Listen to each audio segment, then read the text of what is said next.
ঈদ উল ফিতরের এই সময়ে দেশবাসীর এই ঈদ আনন্দকে নির্বিঘ্ন করতে এবং সীমান্তে নিরাপত্তা নিশ্চিতে বিজিবি এবং সর্বোপরি সরাইল ব্যাটালিয়ন 25 বিজিবি সদা জাগ্রত।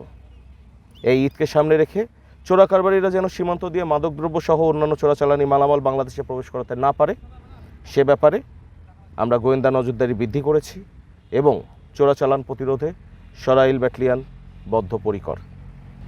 আমাদের সম্মানিত মহাপরিচালক বড়াঘাট বাংলাদেশের নির্দেশনা বিজিবি হবে সীমান্তের নিরাপত্তা ও আস্থার প্রতীক।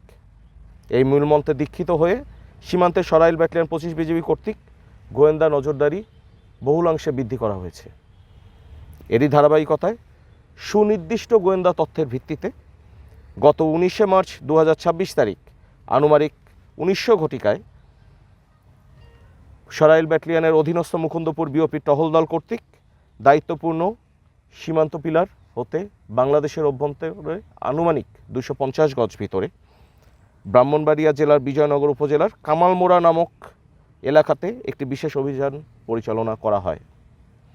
উক্ত অভিযানে সীমান্ত এলাকায় জঙ্গলে দিয়ে মাটির নিচে ঢেকে রাখা লুকায়িত অবস্থায় ভারতীয় অবৈধ মোবাইল ফোনের ডিসপ্লে 9600 পিস, ভারতীয় সানগ্লাস টোটাল 13,628 পিস এবং উন্নত মানের ভারতীয় শাড়ি 343 পিস আটক করতে আমরা সক্ষম হই। আটককৃত চোরাচালানি মালামালের বাজার মূল্য নিরূপণে সিজার মূল্য আনুমানিক 9,38,07,000 টাকা। আটককৃত এই মালামালগুলো আখাউড়া কাস্টমস অফিসে জমা করার প্রক্রিয়া চলমান রয়েছে।